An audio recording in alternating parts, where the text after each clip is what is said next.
अफजल खान से मिलने गए, उसने कहा कोई हथियार लेके नहीं आएगा, बोला बिल्कुल। फिर उसने बदतमीजी की, डाल के घुमा दिया तुरंत।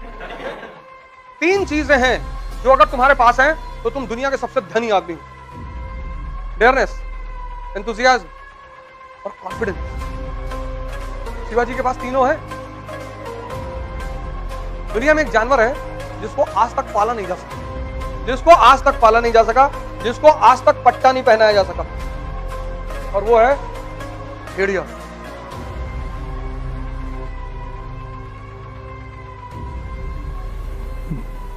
जय हिंद फ्रेंड्स।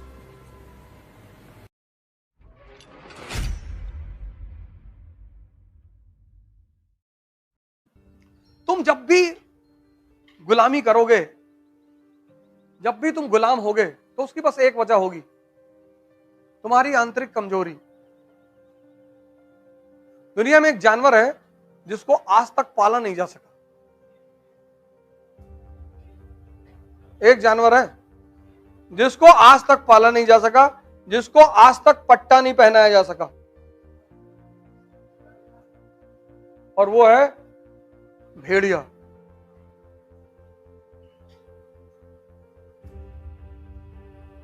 एकमात्र जानवर है पूरी दुनिया में जिसको आज तक इंसान पाल ही नहीं पाया, क्योंकि अगर तुम भेड़िए के बच्चे को उठा लाए तो वो उस इलाके को तबाह कर देंगे।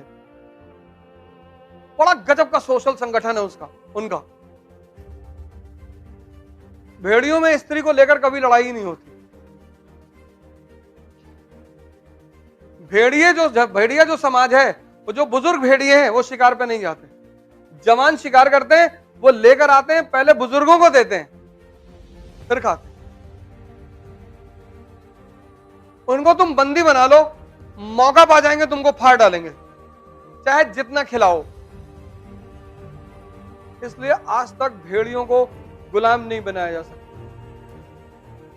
एकमात्र जानवर है भेड़िया। कभी डिस्कवरी पर उनका एपिसोड देखो, बाकी शेर को गुलाम बनाया गया। चाइना वाइना में तो बच्चे हैं, वो नचाते हैं शेरों को।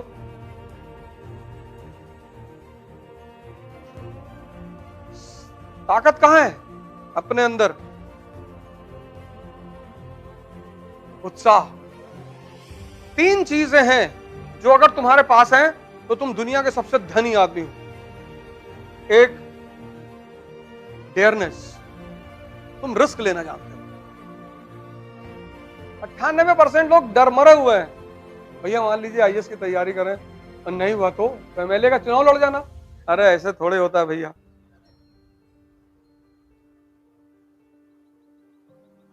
रिस्क लेना सबकी बस की बात नहीं है ही नहीं, हमें सिखाया नहीं जाता डेयरनेस। दूसरा, एंथुसियाज्म, उत्साह।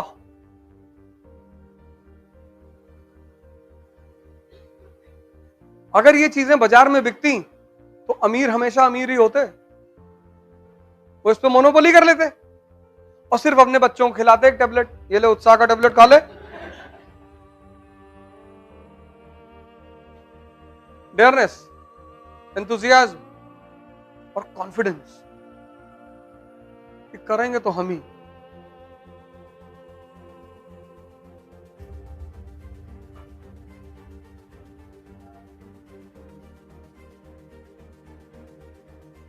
शिवाजी के पास तीनों है। औरंगजेब को पानी पिला दिया। पैसा नहीं है, पैसा दूसरों का लूट लिया उन्होंने। अहमदनगर, गोलकुंडा, बीजापुर, इनसे ले लिया पैसा। समझदारी कितनी बड़ी है। राजपूतों की तरह बिहेव नहीं किया उन्होंने, प्राण जाए पर वचन न जाए। अरे प्राण कैसे चला जाएगा? जो गलती राजपूतों ने की वो शिवाजी ने नहीं की। अफजल खान से मिलने गए, उसने कहा कोई हथियार लेके नहीं आएगा, बोला बिल्कुल। फिर उसने बदतमीजी की, डाल के घुमा दिए तुरंत।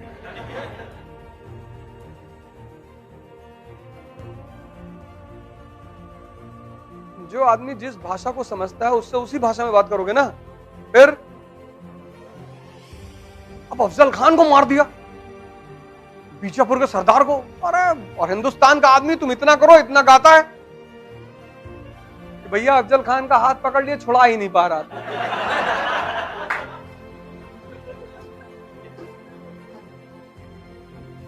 और पैर पकड़ लिया कि शिवा भाई अब नहीं करेंगे। और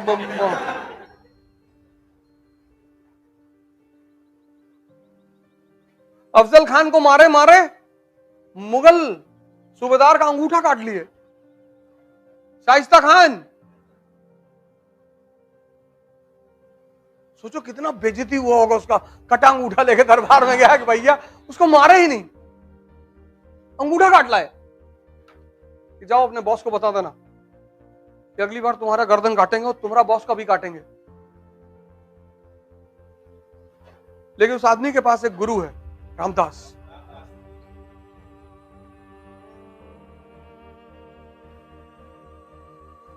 जीतना इसलिए जरूरी होता है कि जीत से एक बहुत बड़ी चीज का जो संबंध है, उत्साह का।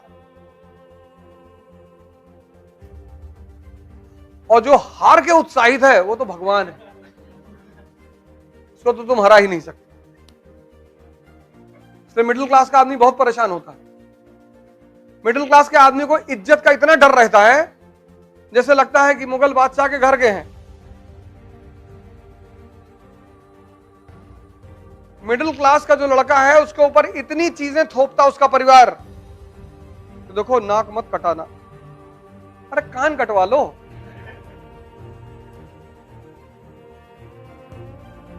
माँ बाप अनजाने में कुछ करते हैं, अनजाने में। देखो भैया हम लोग हो रहे हैं बुजुर्ग, बीपी बहुत हाई है। युद्ध का नियम क्या है कि जो लड़ने जा रहा है उसको उत्साहित करो। लेकिन मध्यम वर्गीय माँ बाप दूसरा रास्ता अपनाते हैं कि जो लड़ने जा रहा है उससे उसको डराओ। मध्यम वर्गीय जो परिवार है, मिडिल क्लास, वो सोचता है कि अगर अपने बच्चों को हम मजबूरी दिखाएंगे तो ये और पढ़ेंगे। वो ये गलत सोचता है। एक बात युद्ध का नियम याद रखना, जब कल तुम्हारे बच्चे लड़ने जाएंगे आज से 10 साल बाद, तो उनसे कहना अबे कोई बात नहीं, तुम फेल हो जाओ तो तुमको मर्सिडीज खरीद के देंगे। तो सोचेगा यार ये पागल है, मेरा बाप जो है कह रहा है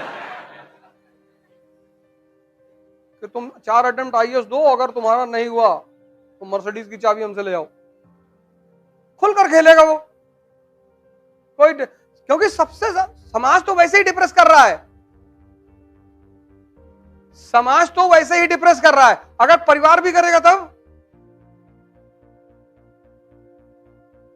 इसलिए जिनके मां बाप नहीं रहे, परिवार नहीं रहे, उन्होंने बड़े कांड किए जीवन में। ऐसे बड़े, अब जैसे भगवान कृष्ण है, मां बाप जेल में, नहीं तो इंजीनियर बना देते, मैकेनिकल इंजीनियर, इंजीनियरिंग करके।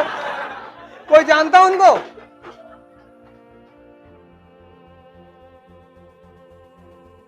मां बाप का बस चले तो वो चाहते कि हमारे रहते तुम कुछ कर लो, चाहे तुम पीडब्ल्यूडी में क्लर्क ही बन जाओ।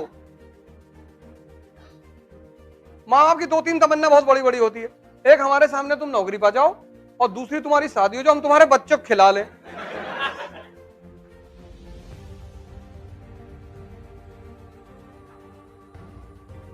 हिंदुस्तान में एक शब्द है तपस्या, बहुत प्यारा शब्द है। अगर तुम ये शब्द समझ गए, हिंदुस्तान में शब्दों का ही तो खेल है। इसमें एक वर्ड है तप। किसी भी चीज के रूप को अगर बदलना है, हीट देना पड़ेगा। पेन को अगर बदलना है ना, इसको हीट देना पड़ेगा, गलाना पड़ेगा। इसको गलाने के बाद ही तुम कोई नया रूप दे सकते हो। तो जिसे भी अपने आप को बदलना है, वो अपने आप को हीट देना शुरू कर देगा। उसी को तप कहते हैं। तप यानी स्वयं को बदलने का रास्ता।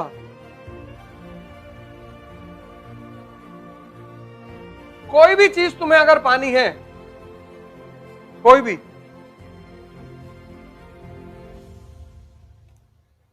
आईएएस तो बहुत छोटी चीज है। क्योंकि हमारे देश में तपस्या उन लोगों ने की जिनको भगवान पाना था, तो हमें लगता है कि तपस्या मतलब साधु। नहीं, जिसको भी किसी बड़ी उपलब्धि को पाना है उसे टेम्परेचर बर्दाश्त करना पड़ेगा। नहीं, वही फॉर्मूला ही है और कोई फॉर्मूला ही नहीं। इसलिए तुम चाहे जितनी बड़ी कोचिंग में चले जाओ, चाहे जितना पैसा खर्चा कर दो, अगर तुम खुद को बदलने को तैयार नहीं हो तो कोई भी कोचिंग तुम्हें सूट नहीं करेगी। तुम्हें कोई कुछ ना बना पाएगा बेवकूफ बनाने के सिवा। जो भी बनोगे वो तुम खुद ही बनोगे। इसलिए जब भी बड़ी बड़ी चढ़ाइयों पे चढ़ने की कोशिश करना तो एक बात देखना, दर्द हो रहा है कि नहीं। अगर दर्द हो रहा है तो मतलब चढ़ाई चढ़ रहे हो।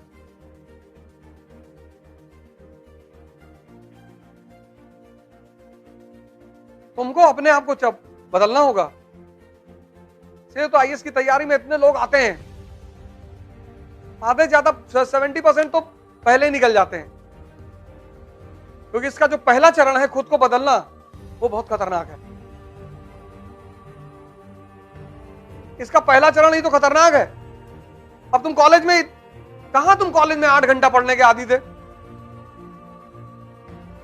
एग्जामिनेशन से पहले 10 क्वेश्चन इंपॉर्टेंट मिल गया, तुम लिख आए।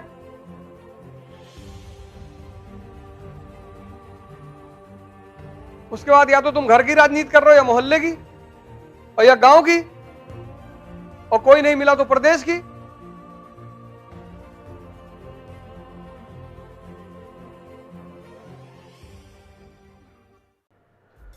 जय हिंद।